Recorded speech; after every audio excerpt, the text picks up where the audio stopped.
The most unbelievable hour of television starts right now on Ripley's Believe It or Not.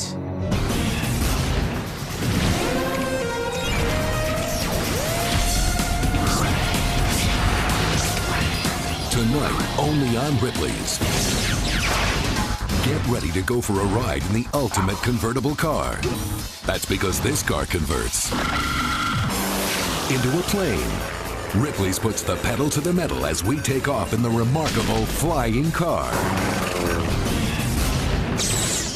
This innocent little girl couldn't wait to climb aboard her favorite carnival ride when it suddenly reached out and snatched her by the hair, tearing her scalp clean off. Watch as doctors try and reattach it in a real-life surgery straight out of science fiction.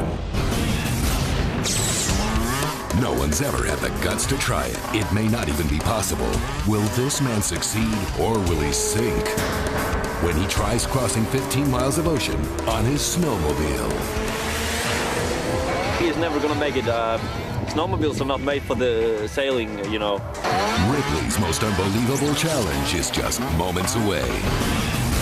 Plus, Kelly Packard invades Times Square to pit the ultimate escape artist against the man with the world's biggest biceps.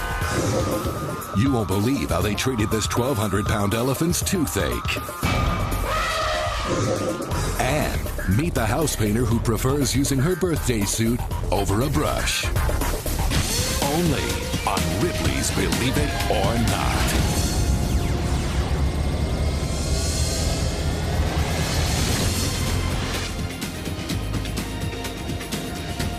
Hello and welcome to Ripley's, where you won't go away disappointed.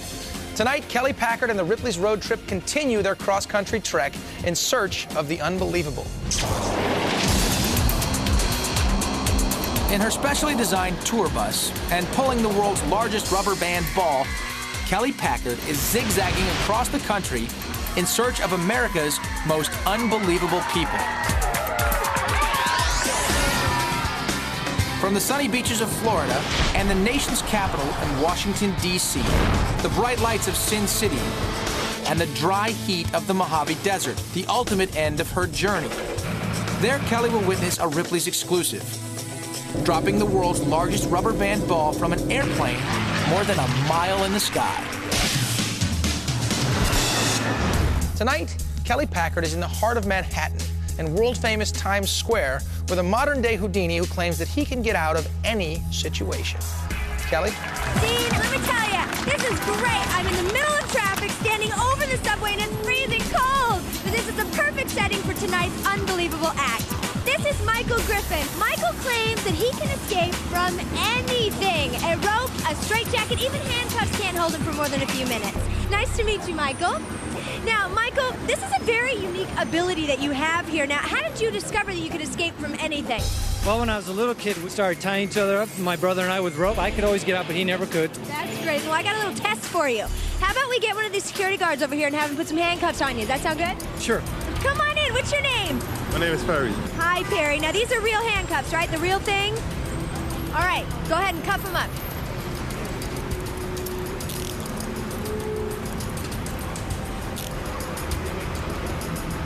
Oh, he's asking for a little tighter. Okay, Perry. Let me see. That's the real thing. All right, you ready to do this? Yeah, if you guys are ready, I'm ready.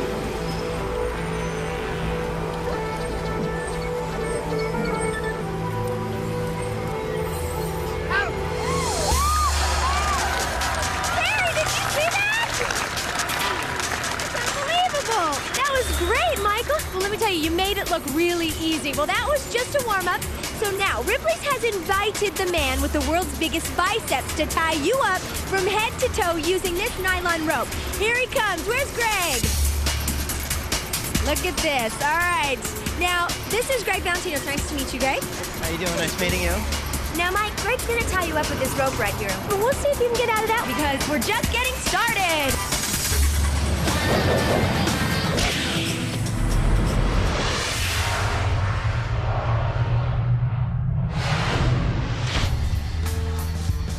Now, this is your standard snowmobile. Weighing in at over 500 pounds and with no hull, this machine should sink like a stone in the open ocean. Should being the operative word here. Take a look at this Ripley's World exclusive. Alexander Karasin is a world champion snowmobile racer who's always ready to ride. In fact, the only thing that ever slows him down is no snow. Now this speed demon is out to change all that. Believe it or not, Alexander's attempting to mount his lean, mean snow machine and ride it on the open ocean. Lexi, as he's known, was born and raised in Iceland, a country where snowmobiles are a necessity when cars just can't cut through 10 feet of the white stuff. And even as a kid, Lexi was already pushing the limits of these machines.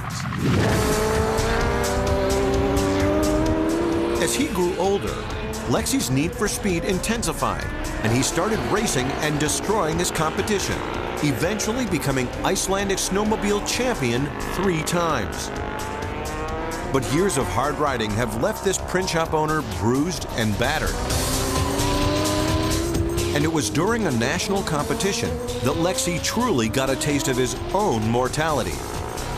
This footage captures the entire agonizing crash. Lexi hits a jump at high speed, causing his engine to overheat and shut down. Scrambling to recover, Lexi doesn't see the snowmobile flying toward him. Lexi's teammate lands on top of him, smashing into Lexi's lower back with 1,800 crushing pounds of force. I broke a couple of my ribs on my left side and bruised my back pretty badly. Stayed in 2 days in the hospital with 3 milliliters of morphine every hour. Refusing to give up his passion, Lexi fights back from his injuries and is soon dominating the racing circuit once again. But Lexi wants more. He wants to take back his snowmobile status with a vengeance, so he dares to do the impossible. Now, Lexi is about to take his sport to a whole new level. Sea level, to be exact. As far-fetched as it may sound, he's attempting to set a new Ripley's world record by driving a snowmobile over 15 miles of ice-cold ocean. And although it may look like a jet ski, this $16,000 snowmobile is completely different, relying on a fast-moving track for propulsion, not a boat motor. Snowmobiles are not designed to float, rather to grip solid ground. Attempting to tread water riding a 500-pound machine may not even be possible. As a crowd gathers to watch, Lexi suits up, ready to attempt the unthinkable. Speed 7.5 miles out into the Arctic Ocean, complete a tricky U-turn, then make it back to shore. Everyone is doubtful. I think he's never gonna make it. Snowmobiles are not made for the sailing, you know. Gunning his engine, Lexi quickly picks up speed on the shore before hitting open ocean. Incredibly, it's working for the moment. A truly amazing sight as this heavy piece of machinery glides across the sea. Lexi hits mile 3, speeding over the water at an incredible 70 miles an hour. He has to sustain this high speed over open sea, or he'll sink to the ocean floor.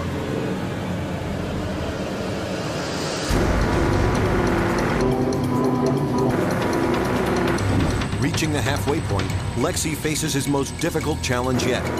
Before he can get back, he'll have to complete a tricky 180-degree turn on these choppy waters. This rough-riding snowmobiler makes it look easy. All Lexi has to do now is navigate his way back to shore. By mile 12, Lexi's found his rhythm. But can he maintain it for another 3 miles? Closing in on the finish, Lexi's almost home. Slamming into shore, he's done it. Lexi Karasin rides his 500-pound snowmobile on water for a mind-blowing 15 miles, setting a new Ripley's world record in the process. Amazing. It's so weird. Turning around, coming back one, that was hard. I'm psyched after this, definitely.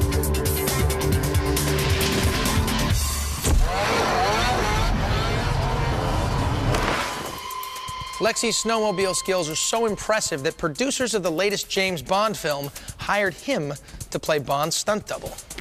Now, if the feud between skiers and snowboarders wasn't bad enough already, wait till they see this bad boy start popping up on the slopes. This is the power plank, the world's first motorized snowboard. The motor means that not only can this race down the slope like its gravity-driven predecessor, but this 170-pound monstrosity can power up a snow-covered mountain as well, maxing out at about 45 miles per hour. The inventors, Ray Shea and Jeff Cooley, discovered one more unbelievable thing about their tread that can shred. The power plank moves just as fast on the beach.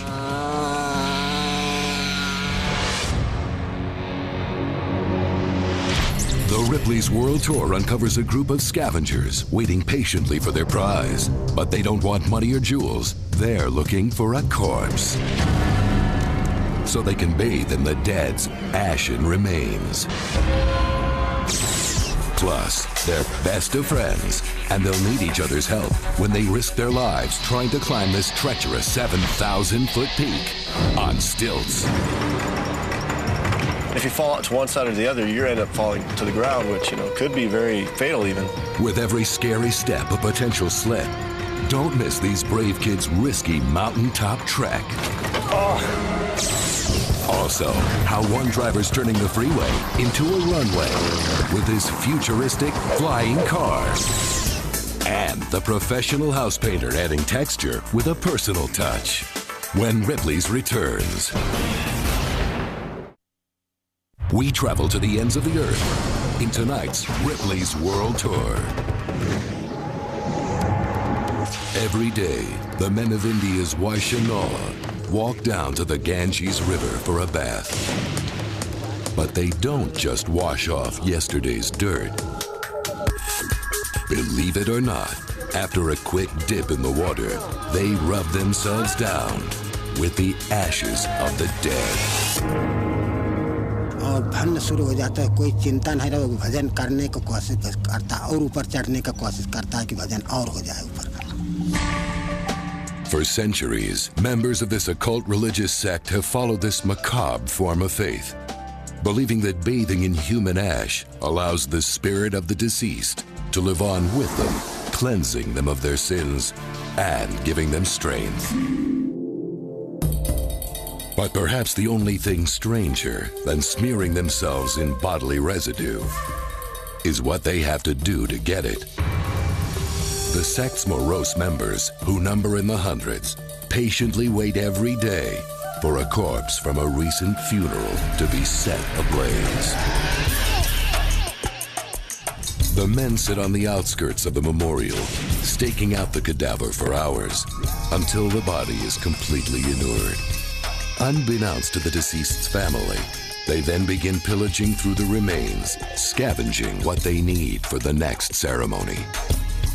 Once enough has been gathered, the men rub the ash onto their flesh, making sure to cover every inch of their body.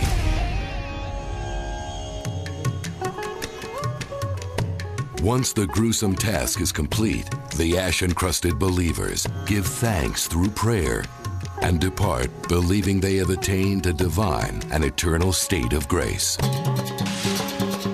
But in the end, for all their hard work, the men must pay a heavy price. Not only are they forced to lead a strict life of celibacy, these bathers who revere human remains are banished from the outside world, even forbidden to shake another man's hand. Believe it.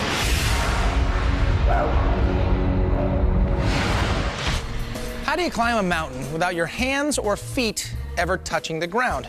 Sounds impossible, right? Well, Ripley's has met a couple of guys who would beg to differ. Here's a hint.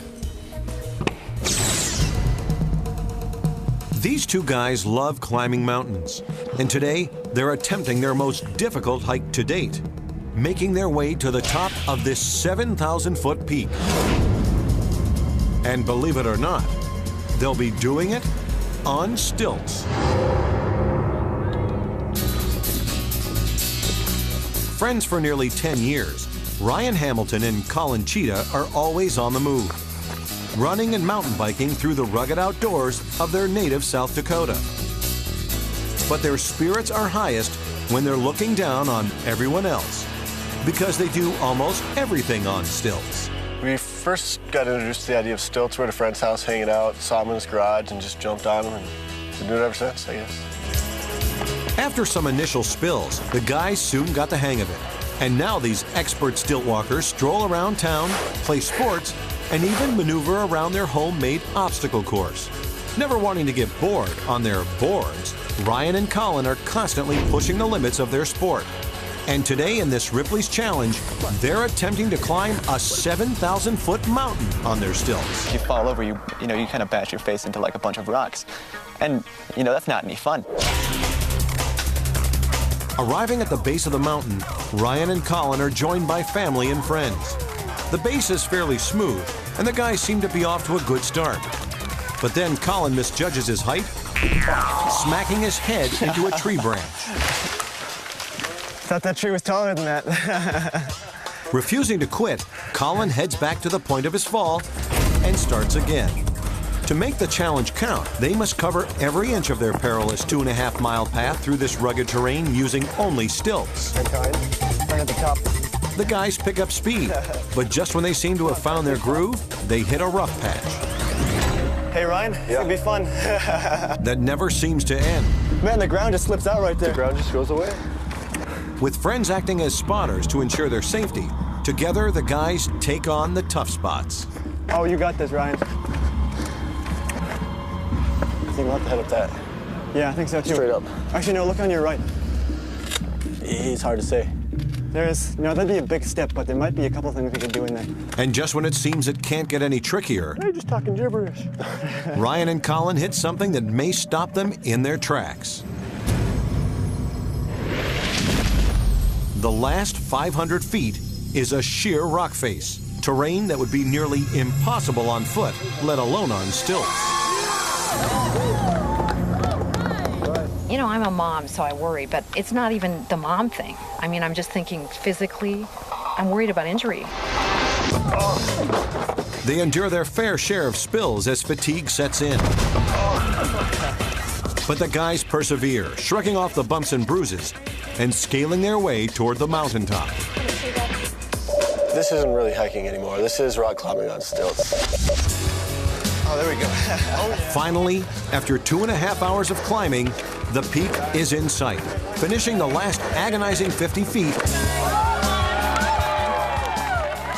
they've done it. Proving once and for all, these guys are head and shoulder above the competition. That was fun, wasn't it? Yeah, I had a blast. Hey, what's next? I don't know. How's up ahead look? Let's get dinner first. Although Colin and Ryan were the first to climb a mountain on stilts, a man named Jack Redmond once walked 55,000 miles on his stilts. That's like walking around the world 2 times. This little girl loved her long hair until the day it got caught in a carnival ride and ripped the very flesh right off the top of her head. Scalp in hand, witness one trauma team's fight to save her skin. Plus, Dean unveils the latest in one-of-a-kind protection for your pooch. And Kelly Packard here in the Big Apple. I'm standing in the middle of Times Square where the Ripley's road trip has come to town, and we'll find out if this modern-day Houdini can escape after being bound in rope by the man with the biggest biceps in the world.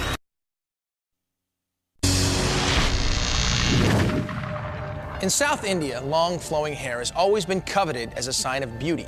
So it's no surprise that many women strive to wear their hair as long as possible. But as you're about to see in this Ripley's World exclusive, for one 7-year-old girl, it was precisely her coveted long hair that nearly cost her her life. This story contains graphic images. kids the world over love Ferris wheels, and 7-year-old Rupavani Jagannathan was no exception. That is until the day this carnival ride left the innocent little girl scalped alive, literally tearing the flesh right off the top of her head.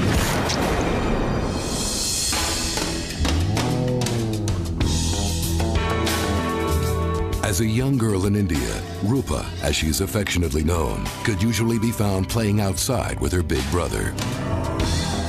But one day last summer, what started out as fun and games would end with little Rupa fighting just to stay alive. A shocking tale that begins when Rupa and her brother set off for the local village fair. Anxious to climb aboard and have fun, brother and sister get in line for their favorite attraction, the Ferris wheel. But without warning, the unthinkable happens.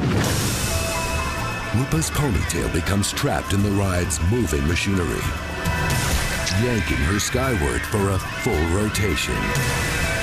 When they eventually realize what's happened, workers bring the Ferris wheel to a screeching halt. As Rupa's brother makes his way toward his injured sister, he can't believe what he's seeing. Rupa's scalp has been completely torn off, starting from her eyelids and exposing her entire skull.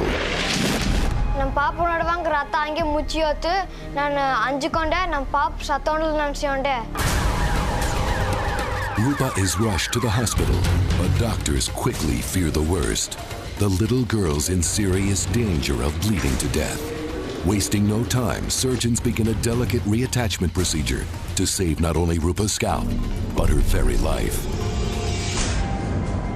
Like a surreal scene out of a science fiction movie, doctors with detached scalp in hand carefully cut and shave off the girl's hair. Then the skin is washed and prepped for surgery. Painstakingly, surgeons stitch the 12 badly severed blood vessels together using only tweezers, sutures, and a microscope. I would consider the identification of the blood vessels and suturing these blood vessels as the most difficult part of the whole operation. Tensions are high because if the procedure is unsuccessful, Rupa could die within hours. She may also need an extensive skin graft, and that could leave her hairless and disfigured for the rest of her life. After 7 exhausting hours, doctors finish reattaching Rupa's scalp. But the question remains, will blood start flowing through the vessels again?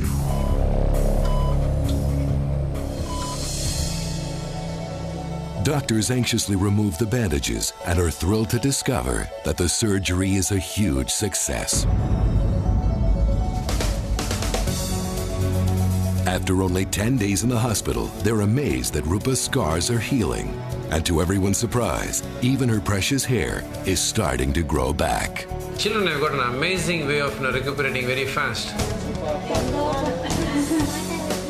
And incredibly, this is Rupa today. Amazingly, she doesn't suffer any medical side effects from the surgery. And doctors are certain that within a few months, her scars will barely be visible. After living through this horrific experience, Rupa remains remarkably unaffected, continuing to run around and play outside with her brother. But Rupa does know better than to ever take a Ferris wheel ride again.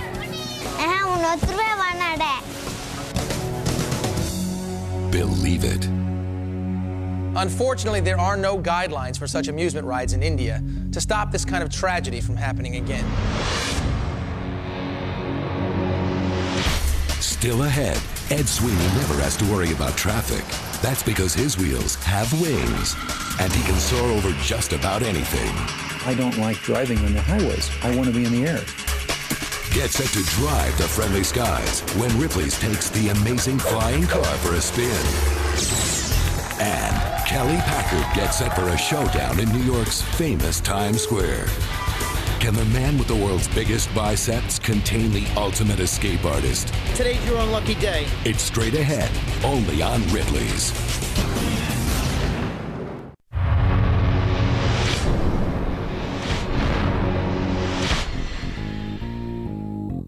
This item is for all of Ripley's loyal animal lovers out there. These are goggles for your dog, or doggles, created for the pooch that loves to stick its head out the car window. This eyewear has also proven beneficial to search and rescue dogs prone to snow blindness. How do I look?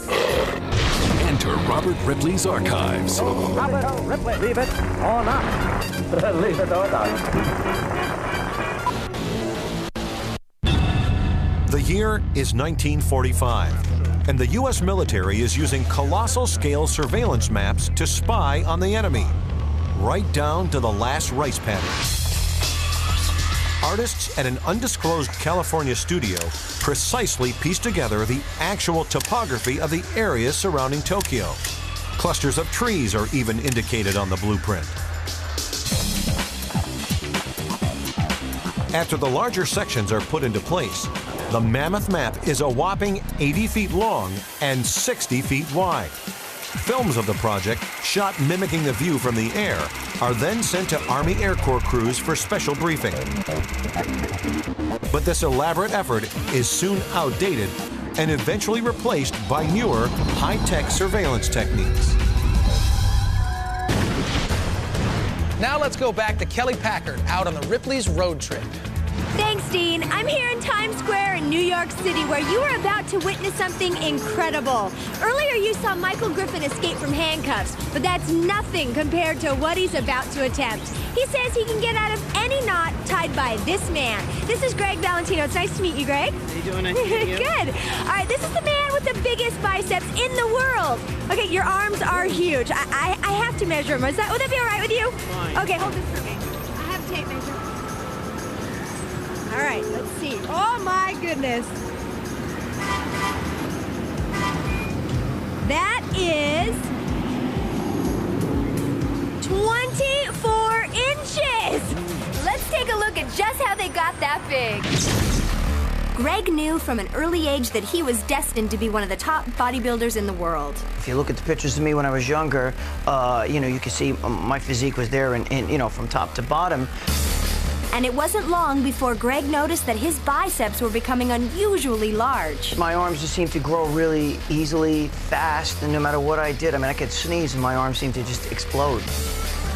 Greg became obsessed with working out, and at the age of 25, he was able to stake his claim as having the biggest biceps in the world. Unbelievably, Greg's arms have grown so large that he has to have all of his shirts custom made. 17.5 neck.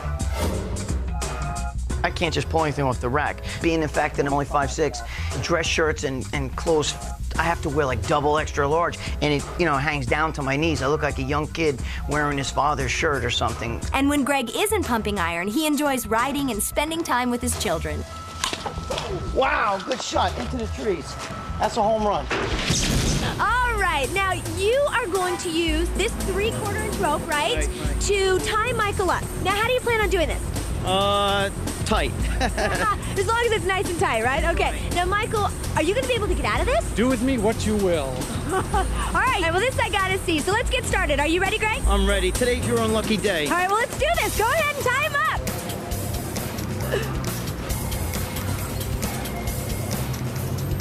Ooh, that looks uncomfortable.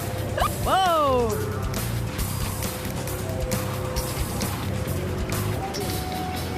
That kind of looks like a hog tie. Are you a farm guy at all? Not at all. I'm from New York.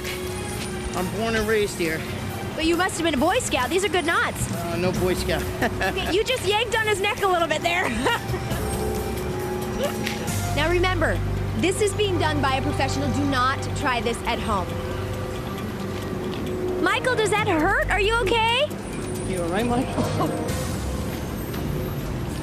The rope is constricting Michael's vocal cords and it won't allow him to get a word out. Oh my goodness. Are you ready to get out of this, Michael? All right, let's do this. Ready? Go! Now, in order for Michael to escape, he'll actually be dislocating joints in his ankle, wrist, and his shoulder. Looks like he's having trouble.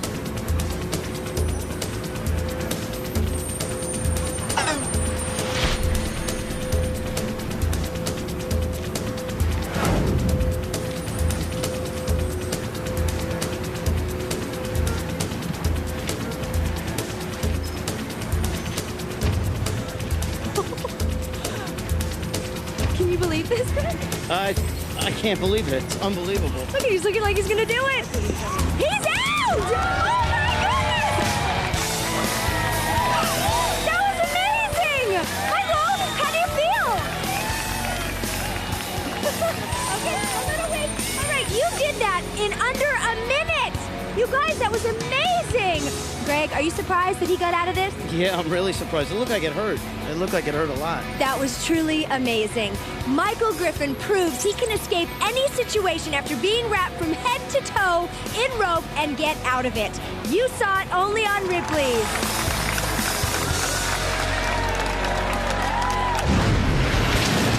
Kelly Packard heads back out on the road as she continues to cross America. Find out where she ends up next week when the Ripley's road trip makes its next stop.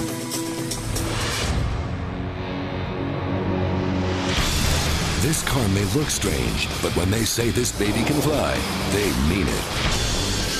I think there's going to be hundreds of thousands of flying cars. Ripley's brings you the mind-blowing story behind this amazing automobile in the air. Plus, we'll tell you why this pachyderm is taking a pounding for his own protection in tonight's Unbelievable Animals. And the one-of-a-kind female painter whose unusual technique is stirring up plenty of attention. I think it's a great idea. It's all straight ahead, only on Ripley's. Ripley's world of unbelievable animals.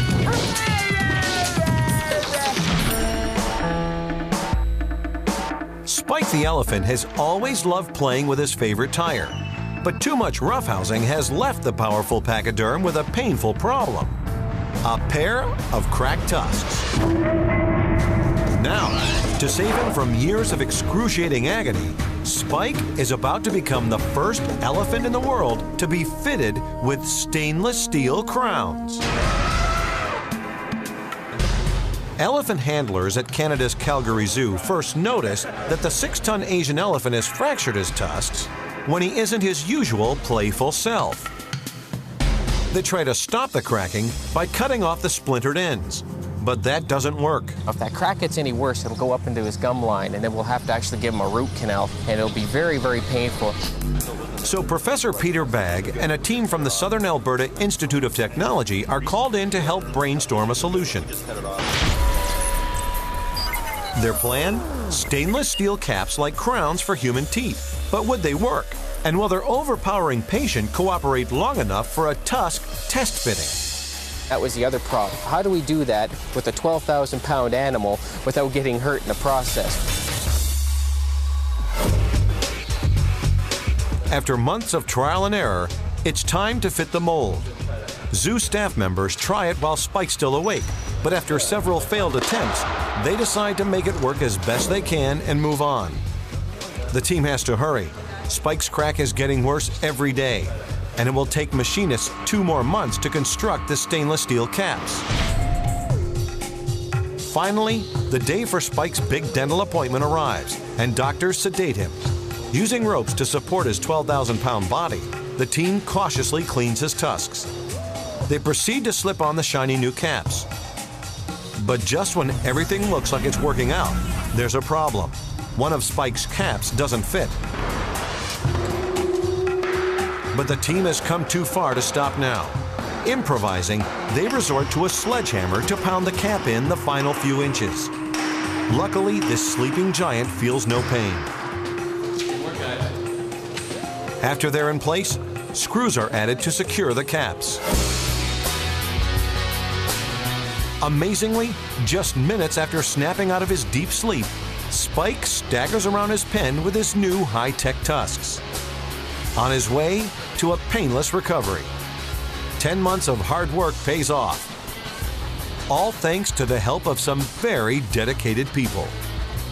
It's one of those challenges where it was all creative thinking and creative arts, and everything seems to be going well. They're so far surpassing the 12,000-pound elephant test. Believe it.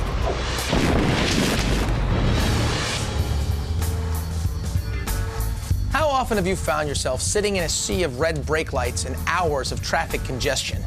Wouldn't it be nice to be able to just pull a lever and fly right over that traffic? Well, that's exactly how Ed Sweeney felt. When Ed Sweeney goes cruising in his funky little 56 Classic, he doesn't have to worry about traffic. That's because if Ed hits a snag, he simply hits the open skies. Because believe it or not, Ed's car can fly. Ed and Sandra Sweeney are the proud owners of this amazing flying automobile called the Aero Car. But this vehicle isn't a glimpse of the future. It's actually a piece of history, dating back more than 50 years as seen in these vintage test films. In fact, back in 1959, Ed was thrilled when he actually got a chance to go for a ride in the flying car with its inventor, Moulton Taylor. Molt is considered the father of the modern flying car. So imagine Ed's surprise nearly 30 years later when the very same Aero Car he flew became available from an aviator in Florida. It was complete but not airworthy. It had a damage to the wing and damage on one of the stabilizers. Ed, who's worked his whole life around airplanes and still spends most of his days tinkering in his workshop, immediately got on the task, completely overhauling the vehicle. And today, this plane car has been restored to pristine condition. It's a piece of history, and that we have an opportunity to share this history with other people.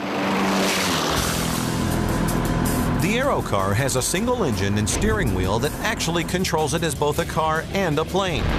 Its maximum ground speed is 50 miles per hour, but once airborne, it can whiz by at over 100. Its 24-gallon tank holds regular unleaded gas and gets more than 8 miles per gallon both in the air and on the ground. And Ed must register his Aero Car as both an airplane and an automobile. Personally, I don't really like driving on the highways. I want to be in the air. When Ed wants to take his car for a cruise up into the clouds, the transformation is simple. It'll take my wife and I about 20 minutes to make it into an airplane and maybe a little less time to convert back to being just a car. It's not a difficult process. All Ed has to do is back the vehicle into the plane's tail, which he conveniently keeps in a local airport hangar. He then locks each wing into their proper position and heads for the runway. After cranking over the propeller, Ed picks up speed until all 4 car tires become airborne. And just like a scene out of the Jetsons, Ed is actually flying in his car. Reaching a comfortable cruising altitude of 8,000 feet, Ed can stay airborne for over 2 hours before touching back down and reconverting it into a car. Ed then simply drives it home to park inside his garage. These days, Ed is carrying on Moulton's vision of flying automobiles not just for the fun he derives from it, but as a serious alternative for the future. I think there's going to be hundreds of thousands of flying cars in the not-too-distant future. In fact, Ed's so sure, he's currently working on the next generation called the Aero Car 2000. Utilizing a Lotus Elise sports car equipped with state-of-the-art navigational systems. For Ed, the sky's the limit when it comes to his love for flying cars. Oh, now who else can claim that they've just come from the grocery store in their airplane? Believe it. Next, the unbelievable house painter with a unique application technique. And find out how this mammoth size 36 shoe was solely responsible for toppling a giant. When Dean sets foot inside the Ripley's vault. Next.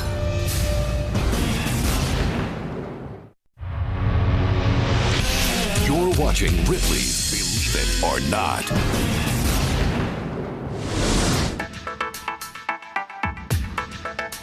This next story is about a girl who paints, but never seems to get a single splatter on her shirt. Well, that's because she doesn't wear one. Any good house painter will tell you the toughest part of painting is stripping, but not for this woman. Because when it's time to strip, it's not the old paint that comes off. Believe it or not, it's her clothes. And from her hands to hips, and all parts in between, her whole body becomes the brush. Nicole, who lives in Los Angeles, was painting her house one day when the Southern California sun became too much to take. So she decided to strip down to her birthday suit to finish the job. Incredibly, her career quickly took off. And today, she earns as much as $45 a square foot. That's considerably more than an ordinary house painter. And like most painters, Nicole starts a job by prepping the area she'll be working on. Next, she fills up her roller with a white base paint she applies to the entire wall. Then, it's time for the second coat. And that's where Nicole reveals her specialty. Dressed only in panties and a tank top, she uses her entire body, from fingers and hands to knees, legs, and even feet to swirl and stroke the faux finish she's creating. Finally, Nicole's shirt comes off and she places her chest against the wall, adding her own stamp of approval for a job well done. But Nicole doesn't limit herself to just painting homes. Local businessmen often attract customers by hiring Nicole for a quick paint job. I think it's a great idea, especially in California.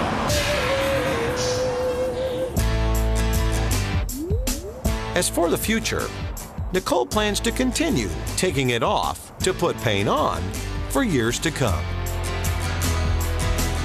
Believe it.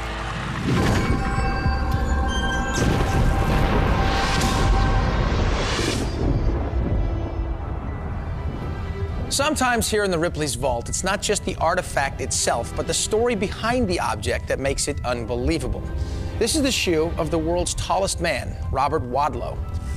He struggled his whole life to find and afford a shoe that fit his size 36D foot. And tragically, it's this very shoe that may have killed him. It's believed that the nails used to keep the giant shoe together actually cut Robert's foot and infected him, leading to gangrene and ultimately his early death at the age of 22. Unbelievable? Believe it.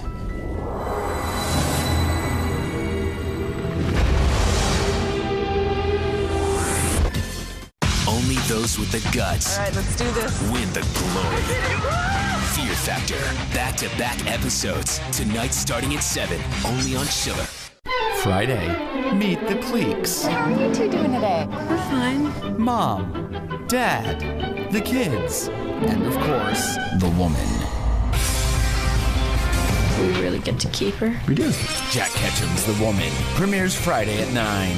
Only on Chiller. Scary good.